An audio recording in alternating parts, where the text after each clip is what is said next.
अरे आंसर्स आएंगे तुम्हारे, चलो देखते हैं अभी, इधर देखो, ठीक है। अभी ये भी अपन क्वेश्चन सॉल्व कर लेंगे। अब देखो क्या होगा, if the unit of force, energy and the velocity in a new system be 10 newton, 5 joule and 0.5 metre per second respectively, find the unit of mass, length and time. मुझे ये तीनों चीजें बनाना है। क्या क्या गिवन है मुझे? फोर्स गिवन है। क्या गिवन है?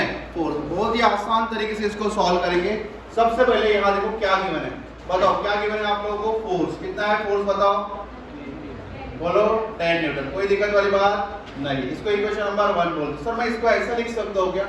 फोर्स को मैं डायमेंशन क्या लिख सकता हूँ बताओ? m1 l1 t minus 2 equals to 10। This is equation number A. कोई दिक्कत वाली बात नहीं। चलो नेक्स्ट क्या गिवन है बताओ? एनर्जी। कितना है एनर्जी बताओ? 5 जूल। एनर्जी का डायमेंशन सभी लोग को पता है, क्या होता है बताओ? m1 l2 t minus 2 equals to 5। This is equation number B. Then क्या दिया बताओ? वेलोसिटी। क्या है वेलोसिटी? इक्वल्स टू बोलो 0.5, मतलब L1 equals to 0.5। This equation number C. Now मुझे क्या पूछा है बताओ? मास, लेंथ एंड टाइम, ये चीजें पूछी है मेरे को, बराबर। तो अभी लेंथ, मास और टाइम निकाल लेते भाई आराम से। कैसे सर निकलेगा, वैसे समझ नहीं रहा है।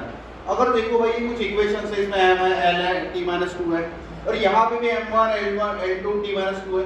अगर सर मैं दोनों का रेशियो ले लूं, क्या ले लूं दोनों का? सब कुछ तो आएगा।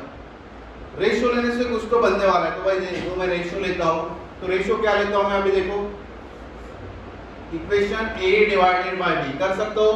हाँ बताओ, a का वैल्यू बताओ। m1 l1 t-2 equals to 10 upon m1 l2 t-2। यहाँ पे कितना आएगा? 5। सर आ गया, कुछ तो वैल्यू आ गया। ये m1 से m1 8 कैंसर, ये भी 8 कैंसर, तो क्या बचा? 1 अपॉन l। कैंसर हो गया ना l1 l2 के साथ, एक बचा। तो बताओ क्या बचा यहाँ पे बताओ? 2/1। सो यहाँ से क्या आ रहा बताओ भाई तुम्हारा वैल्यू? मतलब बताओ क्या आ रहा? या मैं ऐसा लिख सकता हूँ कि L इज इक्वल टू 1/2। भाई L इक्वल टू कितना आ गया? 1/2। मतलब लेंथ का वैल्यू कितना आ रहा मेरा? 0.5। कितना वैल्यू आ रहा? 0.5। चलो सर लेंथ अगर आता है तो मैं बहुत कुछ चीजें निकाल सकता हूँ। कैसे सर बताओ?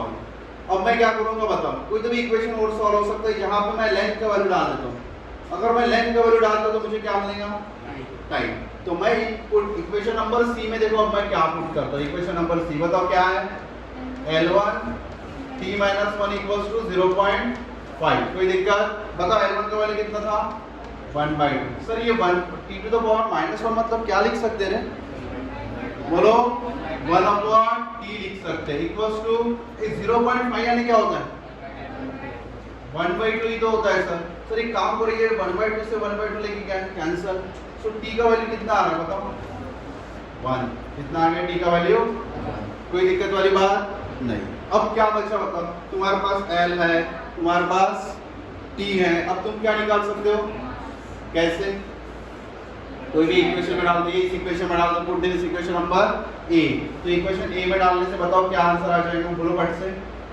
m1 as it is. बोलो L1 का वैल्यू कितना है? 1/2। देन इसका वैल्यू कितना है? 1। तो यहाँ पे ऐसा लिख सकते हो क्या मैं?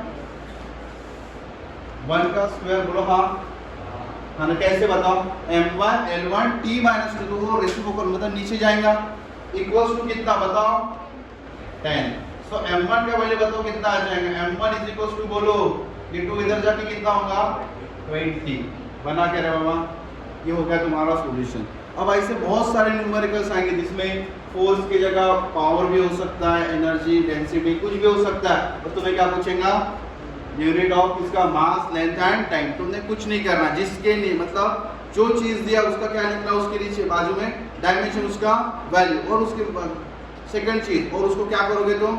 रेशियो लोगे, उसको सिंप्लीफाई करके तुमने मास, लेंथ एंड टाइम कैलकुलेट करना है। याद रहोगे ये चीजें?